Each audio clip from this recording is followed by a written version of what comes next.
What's up, freaks? I'm Jaymes Grundmann, and I do vocals and songwriting in Nephrectomy. I've also been in a lot of slam bands over the years. I did vocals for Entrails, vocals for dragging Entrails. I did drums for that too. Vocals for X-Brigade. I did guitars and entrenched ingurgitation, and guitars in a hardcore band called Short Fuse 5'9". I became interested in the slam and brutal scene because as a kid I was just always looking for the most extreme, just intense musical experience I could find. You know, a lot of that started off with going to punk shows when I was 14 and grind like Napalm Death, just the crazy live energy and just, you know, violent dancing and, you know, all the community that came from that. But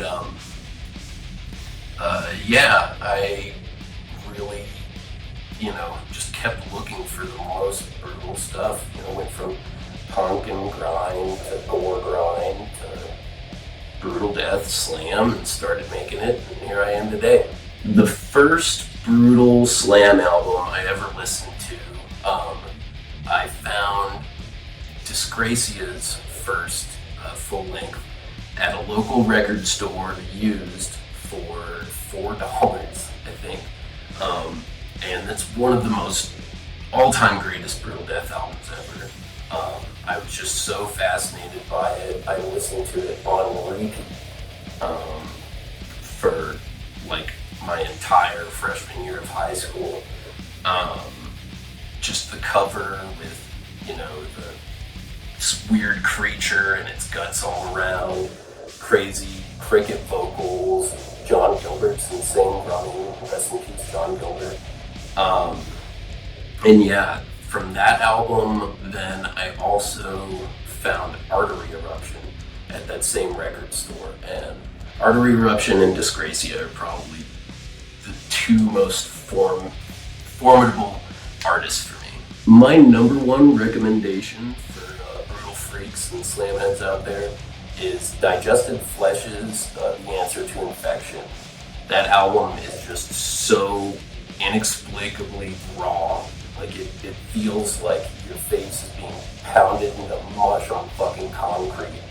The way that they mix grooves and just the bassy, booming production and the just completely inhuman vocals that Rob did, nothing compares to it. And a lot of brutal albums, you know, have a couple good songs, but they're not really stuff that you listen from start to finish. The Answer to Infection is something that I could listen to start to finish anytime. 10 out of 10. Everybody should have that in their collection. The brutal slam scene in the US, it's pretty good in the sense that there's a lot of people making music out here. But like there aren't a lot of local scenes really. Like there are a couple death metal bands in Colorado, but you know, mostly I've been one of the few people besides Vomit God making like slam this whole time. And then, you know, Las Vegas has Implements of Hell and Cerebral Incubation and Depulsed. And that'd probably be one of the closer things to a slam scene, like a local thing. And Phalloplasty. And other than that, I know Cali has some good local shows, but other than that, the slam scene in the US mostly kind of revolves around the fest circuit. So you'll have a few big shows across the country every year that different promoters put on, and you know, people kind of tour around those big shows. One Indonesian band that I listen to a lot actually is Turbidity. I have loved them since I think like 2012. Just one of the heaviest bands I've ever listened to. That new thing that they recently put out is just fucking killer. I don't know much about Indonesia. I just know that, you know, there's a lot of islands. I know that there's a lot of kratom. I actually work at a kratom shop. I know we get our stuff from Indonesia. I know it's a majority Muslim country, and that they're incredibly into brutal death.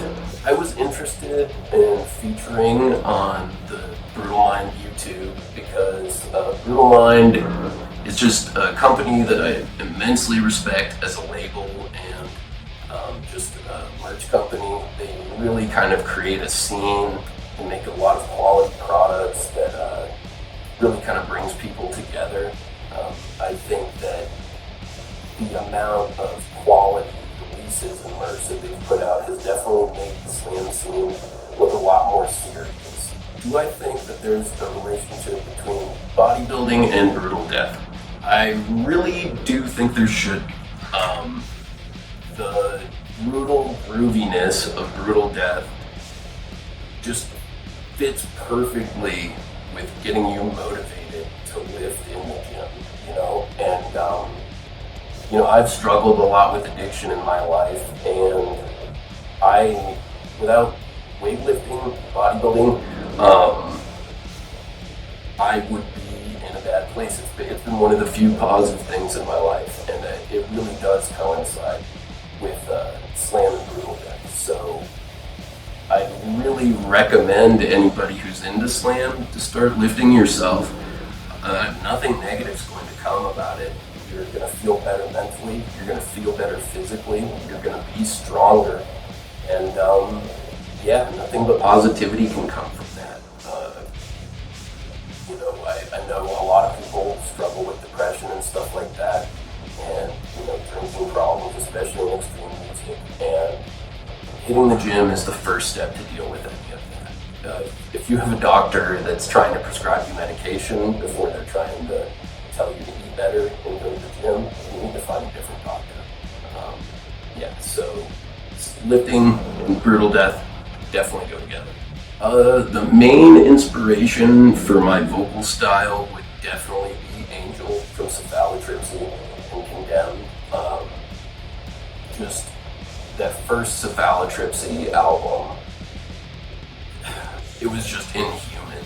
And I actually remember getting to party with him in a hotel outside of Las Vegas Death Fest in 2010. And he taught me how to do like a sort of tongue cup thing for my vocals. And that's really helped me ever since. So not only did like his vocal style influence me, but like partying with him, he actually kind of helped me to do my vocals better. Other than that, Mark Rawls from Guttural Engorgement, that first full length that they did, his basic gutturals are so insane. Brian Moeller in Artery Eruption, he has the unique, sick fucking style. And then Screaming Afterbirth, a lot of people don't talk about these guys anymore, but some of the most weird, inhuman fucking gutturals out there. Brutal Mind means to me being an outsider, being someone who's dealt with hardship and perseveres through it and becomes stronger at the end of it. I feel like even though brutal death and slam can seem negative on the outside, there can be a lot of unity and positivity within that. And it can really bring people together if we have the right mindset. Positive words for brutal freaks worldwide. Life is what you make it. I've put myself through a lot of hardships in life, and I've dealt with a lot of bullshit. Last year was probably one of the hardest years of my life. But staying positive and looking on the bright side, even when you're dealing with nothing but shit, and it's hard to even hope for anything, you've got to find that one little ray of light, and you've got to focus on it, and you've got to be grateful for that ray of light. Because the more positivity you focus on, the more positivity you put in your life, the more of it comes back to you. And it benefits you, it benefits those around you that you care about. Like, you just got to be optimistic, got to have faith in yourself and have strength in yourself. Exercise helps a lot with it. But yeah, just avoid any of that self-pity bullshit. That doesn't help anyone. And, you know, it's good to vent about problems, but once you've said it once, if you're saying it again, you're just throwing in a pity party and just dwelling in it. So move past it. You know, be positive, move past it. Create something better in your life. And we're all capable of it. There have been times in my life where I have felt completely worthless and at the end of my road. And then I managed to come back and do better than I ever thought possible. And everyone is capable of doing it. So just keep your head up, stay strong. Thank